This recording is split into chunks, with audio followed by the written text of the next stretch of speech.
Now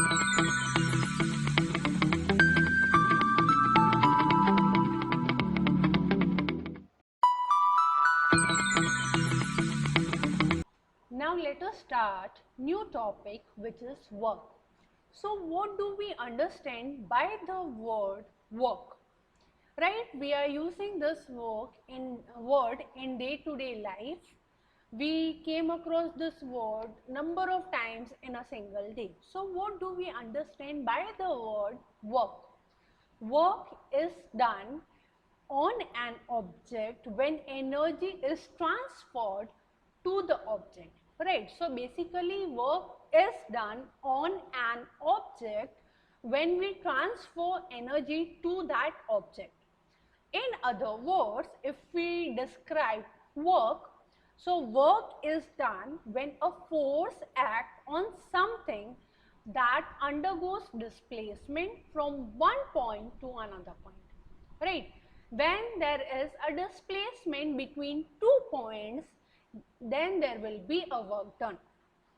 Forces can vary as a function of position, and displacement can be along various paths between 2 points, right? So the force can vary depending on the position and displacement. Now let us first define the increment of work, which is denoted by dW, right? So dW is a work done by a force which is F vector over here, right? So this is F, which shows the force acting through an infinitely small displacement, which is dr. So dW is our work, F is our force, and dr, that is r, represents the displacement. So what is that small amount of work done? So we can represent this small amount of work done, dW, as F into dr, right? So once you resolve it, you can write it as F dr cos theta, because there is some angle associated with displacement, correct? Now then we can add up the contributions of this small work done along a path between two positions, and we can find the integral of work done, right? This is small work done, and if you want to determine the entire work, you can simply integrate between the path, starting point and end point, and you will get your entire work done.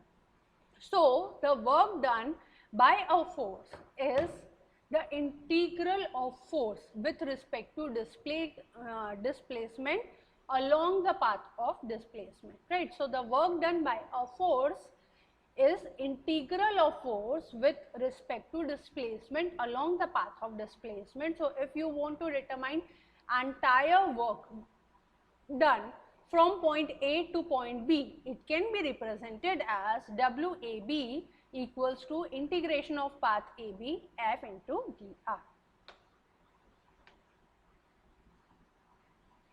Now this is for vector, right? The vector involved in the direction, you can see here, it is A starting point and B is our end point. So this is our path A to B, the green line as shown here.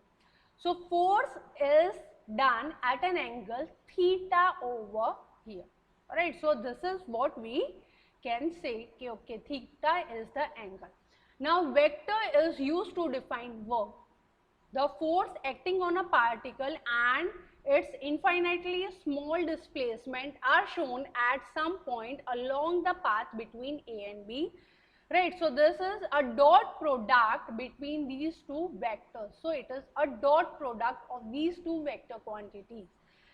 Now let us see this pulling a bag, right? If whether you pull a bag or you hold a bag, it will definitely form some angle with the ground.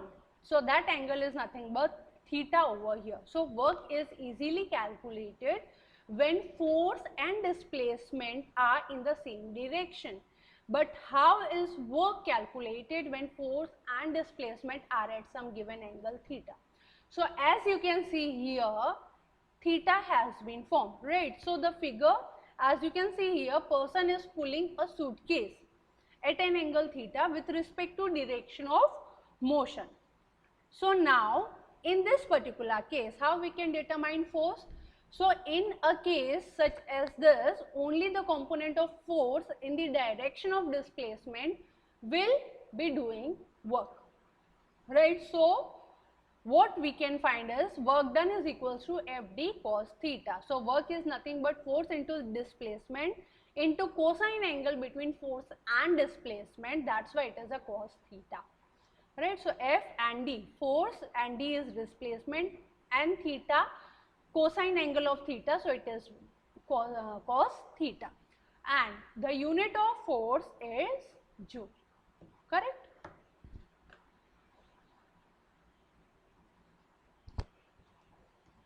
Now let's talk about when we can say it is a positive work done, when we can say it is a negative force work done, and is there any work which can be done but still it can be termed as zero, right? So what are three positive, negative and zero work done stands for? Work is positive if force has a component in the direction of motion, as you can see here. This is our direction. The blue line shows direction and the pink line shows force. So if force is in the direction of motion, it is work done and a positive work done. The next figure, as you can see in this one, work is zero if force has no component in the direction of motion, right? So this is this theta angle from 0 degree till 89 degree. If there is a theta, then it is force done in positive way. If it is 90 degree, right, then it is in the zero force done or zero work done. Now when we can call work done is negative, here you can see this is an obtuse angle, right? So work is negative if force has a component opposite to the direction of motion. If direction of motion is in other direction and force we are applying is in some other direction, then it is termed as negative work done, right? So these three are example. When there is an acute angle between force and direction of motion, then it will be a positive work done. When there is a this 90 degree angle, zero work done, and when there is an obtuse angle, then it will be a negative work done. Acute, 90 degree and obtuse angle, right? So now when more than one force act on the object, the total work will be summation of all the work done. So this is very simple. Whenever we are having more than one work which has been done, so we just simply do summation of all the work done. Now when work is done on an object, the object's energy will be changing.